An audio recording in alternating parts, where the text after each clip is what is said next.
আশা করি ভালো আছেন। আমার প্রাণ ঢালা অভিনন্দন সবার জন্য। আজকে আমার আলাপের বিষয় হচ্ছে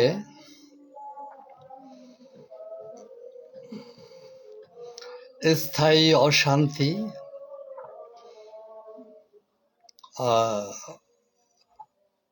এবং অশান্তি। স্থায়ী অশান্তি এবং শান্তির পথ কোন দিকে? আমি আবার বলছি, দুনিয়ায় যে স্থায়ী অশান্তি আর শান্তির পথ কোন দিকে? তো থ্যাংক ইউ।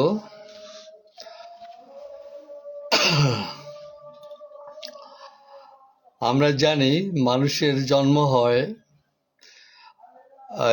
মহিলাদের জরায়ুতে, অর্থাৎ মহিলাদের গর্ভে। গর্ভ বলতে মূল যে বিষয়টা সেটা হচ্ছে কি, মহিলাদের জরায়ুতে মানুষের জন্ম হয়। সেই মানুষ জন্ম নিয়ে পৃথিবীতে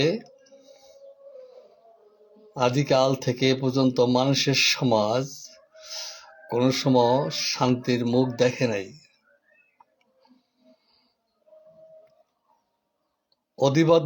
অধিবিদ্যক বুর্জোয়ারা আর বস্তুবাদী দার্শনিকেরা এই মানুষের শান্তি আর অশান্তি এসব বিষয়ে বহু প্রকার মত প্রকাশ করে আসছেন এবং মতেরও মিল বেমিলও ধারাবাহিকভাবে চলে এসছে। এখানে আমরা কোনো সমাধান তেমন দেখতে পারি নাই। তো অধিবিদ্যক বুর্জোয়া শ্রেণী যারা ফ্যাসিবাদ বা সমাজের অশান্তি দূর করার জন্য তাদের যে প্রচেষ্টা আমরা হালে দেখতে পেয়েছি, বাংলাদেশের ফ্যাসিবাদ উৎখাত করতে যে বঙ্গবন্ধু শেখ মুজিবুর রহমানের মূর্তির উপরে, তার প্রতিমার উপরে পেচ্ছাপ করতে দেখেছি, ধানমন্ডির বাড়ি গুড়িয়ে দিতে দেখেছি, অসংখ্য আওয়ামী লীগের নেতা কর্মীদের বাড়িঘর জ্বালিয়ে দেওয়া, লুটতরাজ করা, এসব ফ্যাসিবাদ উৎখাতের এদের ছিল প্রচেষ্টা। কিন্তু ফ্যাসিবাদ বিষয়টা কি এটা তো জানা দরকার। ফ্যাসিবাদ, আধিপত্যবাদ, সাম্রাজ্যবাদ এসবের উৎস এবং এর ধারাবাহিক বিকাশ এসব বিষয়ে অধিবিদ্যক বুর্জোয়ারা একভাবে দেখে, আর দ্বান্দ্বিক বস্তুবাদী দার্শনিকরা অন্যভাবে দেখে। এখন আমাদের গর্ভে, সমাজ গর্ভে যে সমাজটা সৃষ্টি হচ্ছে, সেটা কখনো ছিল দাস ব্যবস্থা, কখনো ছিল পুঁজিবাদী ব্যবস্থা, কখনো ছিল সামন্তবাদী ব্যবস্থা। পুঁজিবাদী ব্যবস্থা, তারই উপরিকাঠামোর সাম্রাজ্যবাদী ব্যবস্থা। এসব ব্যবস্থাই আমাদের সমাজ গর্ভে জন্ম নেয় এবং এখান থেকে বেড়ে ওঠে। অধিবিদ্যক বুর্জোয়ারা এসব দমন করার জন্য আমরা দেখে আসছি, দুনিয়ার অশান্তি দূর করার জন্য প্রথম বিশ্বযুদ্ধ, দ্বিতীয় বিশ্বযুদ্ধ এবং বাংলাদেশে জুলাই আন্দোলন, আর এই মুহূর্তে দেখছি বিশ্ব সাম্রাজ্যবাদী দুইটা বলয়, পশ্চিমা সাম্রাজ্যবাদ, ট্রাম্প সহ জাপান, জার্মান, কানাডা, এবং ইরান সহ উত্তর কোরিয়া, রাশিয়া, চীন, তাদের প্রচেষ্টা।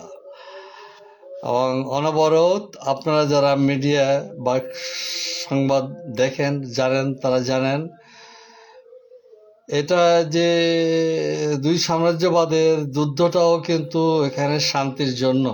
তারা বলছে শান্তির জন্য, এবং এর আয়োজন আকাশে, সমুদ্রে, এবং দু সাম্রাজ্যবাদীদের যে প্রস্তুতি তা ভয়াবহ। পেছনে এই সমস্ত যুদ্ধের কারণ দেখাচ্ছে ওই যে ফ্যাসিবাদ দমন, অশান্তি দমন, দুষ্কৃতিকারী দমন ইত্যাদি। এখন এই যে আমি যে কথাটা এখানে আজকে শিরোনাম করেছি যে অশান্তির যে জন্মটা, এটা তো জরায়ুতে, এটা তো গর্ভে, আর সমাজ ব্যবস্থার গর্ভে এলো এটার জন্ম। এখন এটার যে জন্ম এবং বিকাশ, এটার সমাধানেরই অধিবিদ্যক বুর্জুয়ারা যুদ্ধের হুমকি দিচ্ছে, একে অপরকে যুদ্ধের হুমকি দিচ্ছে। তো প্রথম আমাদের দেশের উদাহরণটা দেই, তা দিয়ে জিনিসটা ক্লিয়ার হবে। 16-17 বছর আওয়ামী ফ্যাসিবাদের উচ্ছেদের জন্য তরুণ কিছু মাদ্রাসার ছেলে এরা জড়ো হয়, এবং ছাত্র, এদের আন্দোলনের আর বিপ্লবের লক্ষ্য ছিল কি ছাত্র যুবক এর সাথে জনতা লাগিয়েছে ফ্যাসিবাদ উৎখাতের জন্য এরা ক্ষমতা এলো। আওয়ামী লীগ হাসিনা এখান থেকে পালিয়ে গেল পার্শ্ববর্তী দেশ ভারতে। ফ্যাসিবাদের এক ধাপ শেষ হলো, সাথে সাথে তারা ফ্যাসিবাদ উৎখাতের জন্য কার্যকলাপ চালিয়েছে কি শেখ সাহেবের মূর্তি ভেঙে ফেলা এবং তার মাথার উপরে দাঁড়িয়ে পেচ্ছাপ করা। সাথে সাথে ফ্যাসিবাদ উৎখাতের জন্য ক্ষমতাসীন যারা ছিল তাদের প্রতিটি বাড়ি তছনছ করে জ্বালিয়ে দিল, এবং হত্যা, খুন, লুটপাট সব ফ্যাসিবাদ উৎখাত করে ফেললো তারা। ফ্যাসিবাদ বিষয়টা কি, এই বালকেরা বা দেশের জ্ঞানী জনরাও এর সাথে হাতে তালি মারতে শুরু করলো। ফ্যাসিবাদ শেষ। ফ্যাসিবাদের জন্ম তো সমাজ গর্ভে। ফ্যাসিবাদের জন্ম তো আওয়ামী লীগ করে নাই, ফ্যাসিবাদের জন্ম ওই এরশাদ করে নাই। ফ্যাসিবাদের যে গোড়াপত্তনের যাত্রাটা হলো ব্যক্তিগত মালিকানা, সমাজের গর্ভে ব্যক্তিগত মালিকানা, ওই ব্যক্তিগত রাষ্ট্র, ব্যক্তিগত দুনিয়া, এসব হলো ফ্যাসিবাদের জন্মস্থান। এখানেই ফ্যাসিবাদ জন্ম নেয়। এখন শেখ মুজিবের ফ্যাসিবাদ, আওয়ামী লীগের ফ্যাসিবাদ ধ্বংস হয়ে গেছে বলতেছে এরা। আর সাম্রাজ্যবাদের যারা যুদ্ধ করছে তারা হলো ইরান ও তার মিত্র। ইরানের মিত্র হলে শত্রুর শত্রু ইরানের বন্ধু, এবং এখানে চীন জড়িত, উত্তর কোরিয়া জড়িত। ইরানের সাথে উত্তর কোরিয়ার পর্দার আড়ালে দীর্ঘকালের সম্পর্ক, অস্ত্র লেনদেন। ইরানের সাথে চীনের সম্পর্ক তৈল সম্পর্ক, এবং ইরানের 80% যন্ত্র চলে ইরানের তৈলে। এবং ইরানে চীনের যে বিনিয়োগ, সেই বিনিয়োগ এত বেশি যে ইরান যদি ধ্বংস হয় চীনের অস্তিত্বের উপরে হুমকি আসে বা চীন থাকে না। চীনের আর একটা দিক আছে, উদীয়মান বিশ্বের ফিনান্স পুঁজি এবং পণ্য সামগ্রীর আগ্রাসন, ফিনান্স পুঁজির আগ্রাসন ডলারকে পিছিয়ে ফেলে দিচ্ছে এবং ডলার হুমকির সামনে আছে। চীনা পুঁজির বিকাশ, চীনা পুঁজির আগ্রাসনে এসব হচ্ছে কি সমাজের অভ্যন্তরে জন্ম নেওয়া গণ্ডগোলের সূত্রপাত। গণ্ডগোলের সূত্রটা হলো এখানে বিশ্ব সাম্রাজ্যবাদের দ্বন্দ্বের সূত্রপাতটা হলো বিশ্ব সমাজের গর্বে এবং এই ব্যক্তিগত রাষ্ট্র, ব্যক্তিগত মালিকানা, ব্যক্তিগত ব্যবসা বাণিজ্য ইত্যাদি। এখন এই যে ফ্যাসিবাদ, আমাদের বাংলাদেশে ফ্যাসিবাদ উচ্ছেদ হয়ে গেছে, তারপরে কেন আমরা সমাজের লোকেরা নব্য ফ্যাসিবাদ কথাটা বলতেছি? আর দ্বিতীয় বিশ্বযুদ্ধ প্রথম হলো, সেখানে বিশ্বযুদ্ধ পরে আবার দ্বিতীয় বিশ্বযুদ্ধ কেন হলো? আবার দ্বিতীয় বিশ্বযুদ্ধ পরে এখন বিশ্বযুদ্ধ চলছে পৃথিবীর সব হাটে হাটে, বাজারে বাজারে, বন্দরে বন্দরে, এক দেশ আর এক দেশ এবং জোটে, পৃথিবী দুটো জোটে বিভক্ত হয়ে বিশ্বযুদ্ধ চলছে। বিশ্বযুদ্ধের যে এই যুদ্ধের কারণটা আবার প্রথম দিকে যায়। যুদ্ধের কারণটা সমাজ গর্ভে এর জন্ম। সমাজ গর্ভে মুক্ত বাজার অর্থনীতি, ব্যক্তিগত মালিকানা, অসম বাণিজ্য, এসব হলো সমাজ গর্ভে এখান থেকে সৃষ্টি হয়েছে।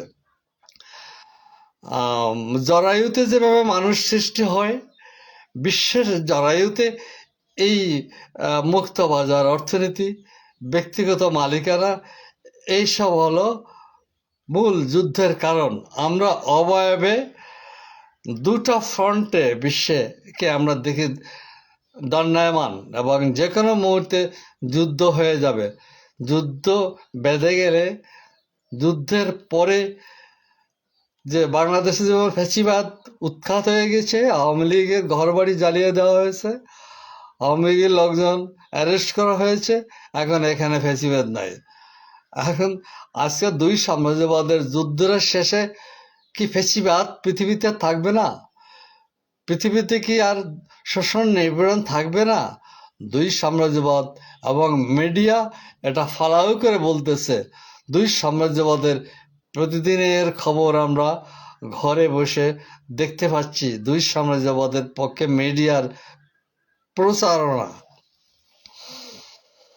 এখন আমাদের জ্ঞানী গুণী যারা, তাদেরকে এটা নিয়ে ভাবতে হবে যে আজকের যুদ্ধ বা বাংলাদেশের ফ্যাসিবাদ বা দুনিয়ার দেশে দেশে ফ্যাসিবাদ, এগুলোর জন্ম কিন্তু সমাজ গর্ভে, উৎপাদন ব্যবস্থার ভিতরে।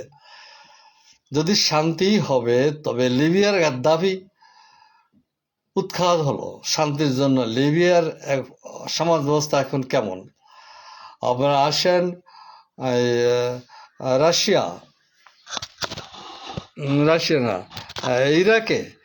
ইরাকে অশান্তির কারণ ছিল ফ্যাসিস্ট বা স্বৈরাচারী সাদ্দামকে নির্মূল করা হলো। তারপরে ইরাকের বর্তমান শান্তি শৃঙ্খলা কি ফিরে এসছে? আবার বাংলাদেশে শেখ মুজিবুর রহমানকে 15ই আগস্ট সপরিবারে উৎখাত হয়ে গেল, সপরিবারের, সেখানেই ক্ষান্ত হয় নাই। তারপরে আবার আওয়ামী লীগের বড় একটা মিটিংয়ে গ্রেনেড হামলা করে হাসিনাকে মারতে গিয়েছিল, কিন্তু সেটা সম্ভব হয়নি। আবার এখন আবার ফ্যাসিবাদের দোহাই দিয়ে হাসিনাকে তাড়িয়ে দেওয়া হলো, এখনো শান্তি হলো না। তা আমাদের দেশে ফ্যাসিবাদ বিরোধী বলেন, তারপরে অত্যাচারী শাসক উৎখাত করা হচ্ছে। আবার বিশ্বের দিকে তাকিয়ে দেখেন, বিশ্বের শান্তির জন্য যুদ্ধ করতে হচ্ছে। এগুলো তো যুদ্ধটা এরা বলছে না আমরা যুদ্ধ করে অশান্তি পৃথিবীতে অশান্তি নিয়ে আসবো, কাজে এই যুদ্ধ আমাদের দরকার, এরা বলছে না। বলছে ট্রাম্পের পশ্চিমা সাম্রাজ্যবাদ ভালো না, তাদেরকে নির্মূল করলে পৃথিবীতে শান্তি আসবে। আসবে কারা? চীন, চীন, ইরান, রাশিয়া, এরা আসবে। আবার ইরানটা একটা ভিন্ন বিষয়। ইরানের ওই নেতা আধ্যাত্মিক নেতা, তার পূর্বের থেকে চলে আসছে বিভিন্ন ইসলামিক ফ্রন্ট, ওই যে হামাস, হামাস, লস্করি তৈয়বা, ইসলামী শিবির, আবার ভারতে আছে মোদির শিবসেনা, তারপরে এটা ইরানের, এটা ইরানের বিষয়ে ভিন্ন। তারপরেও ইরানের সাথে কেন চীন, রাশিয়া আর উত্তর কোরিয়া এখানে কেন এলো? তাদের তাদের অশান্তি আমেরিকার সাম্রাজ্যবাদ। আমেরিকার সাম্রাজ্যবাদ পৃথিবীর থেকে বিলীন করে দিলে পৃথিবীতে শান্তি এসে যাবে, এটা ফালাও করে বলতেছে অধিবিদ্যক বুর্জুয়া শ্রেণী এবং সাম্রাজ্যবাদের এই রাম ছাগলেরা সহজ সরলভাবে এসব কথা বলে পৃথিবীর মানুষকে বিভ্রান্তি ছড়াচ্ছে। এই সাম্রাজ্যবাদী, এই রাম ছাগলেরা, অর্থাৎ এরা অধিবিদ্যক বুর্জুয়া শ্রেণী। আর দান্দিক ঐতিহাসিকবাদের বস্তুবাদী দার্শনিকরা, তাদের কথা হয়েছে কি পৃথিবীর শান্তি যুদ্ধ করে শান্তি আসবে না, যুদ্ধ করে শান্তি আসবে না। উৎপাদন ব্যবস্থার সমাজ গর্ভে উৎপাদন ব্যবস্থাটার ওখানে পরিবর্তন করতে হবে। ব্যক্তিগত মালিকানা, ব্যক্তিগত সম্পর্ক, ব্যক্তিগত সব কিছু উৎখাত করে সামগ্রিক সাম্য, কমিউনিস্ট বিপ্লব যেটা বলা যায়, বলতে হবে সাম্যবাদী ব্যবস্থা। সাম্যবাদী ব্যবস্থার গর্ভে উৎপাদন ব্যবস্থাটা বুর্জুয়া উৎপাদন ব্যবস্থা উল্টো, ভিন্ন। এখানে সমস্ত মানুষ যৌথ যৌথ প্রক্রিয়ায় সমাজটা চলে, উৎপাদন ব্যবস্থাটা যৌথ প্রক্রিয়ায়, এবং উৎপাদিত দ্রব্য সামগ্রীর বন্টন আবার সেইভাবে এক নজরে যৌথ রেশনের মাধ্যমে। কাজেই সমাজের গর্ভে যে ব্যক্তিগত উৎপাদন ব্যবস্থা সূত্রপাত, সেখান থেকে পৃথিবীতে যুগে যুগে এবং এখনো এই যুদ্ধর সূত্রপাত এবং যুদ্ধ চলছে, এবং যুদ্ধের পরে শান্তি, এটা বুর্জুয়ারা বলতেছে। অধিবিদ্যক বুর্জুয়ারা বলছে যুদ্ধের পরে শান্তি আসবে। আর দান্দিক বস্তুবাদী দার্শনিকরা বলছে কি যুদ্ধের পরে শান্তি আসবে না, যুদ্ধের পরে আরো অশান্তি। কাজে যুদ্ধ শান্তির পথ নয়, শান্তির পথ যুদ্ধ করতে হবে ওখানে, সমাজের অভ্যন্তরে, সমাজের গর্ভে জরায়ুতে যে উৎপাদন ব্যবস্থাটা আমরা দেখে আসছি সারা জীবন, এই গর্ভের যে উৎপাদন সিস্টেমটা, ওখানে সাম্যটা আনতে হবে।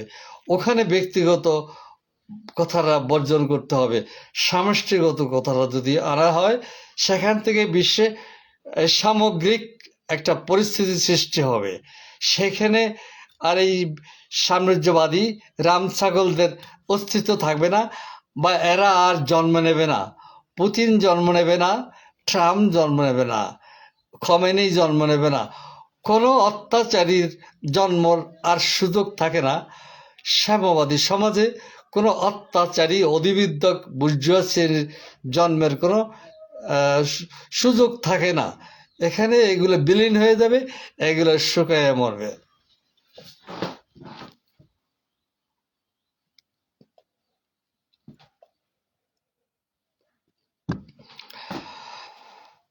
চীন ভালো করে বুঝতে পারছে। চীন কথা বলে কম, কাজ করে বেশি। চীন জানে জ্বালানির শক্তি আলো।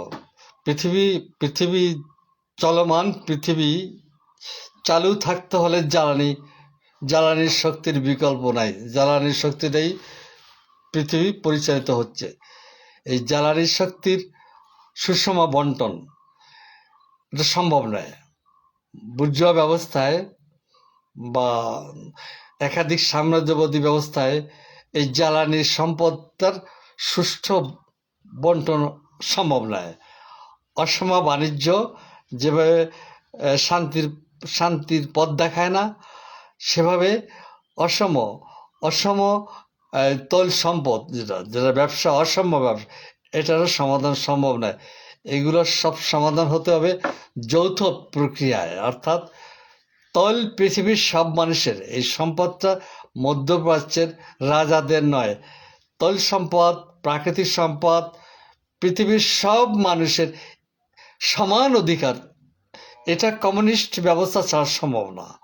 কাজেই যতকাল পৃথিবীর সম্পদ ব্যক্তিগত রাষ্ট্রের হাতে বা কোনো সাম্রাজ্যবাদের হাতে থাকবে, ততকাল এই হানাহানি, ঘুরে ফিরে যুদ্ধ, ঘুরে ফিরে যুদ্ধ, এটাই আমাদের দেখে আসছি, সামনেও দেখতে হবে।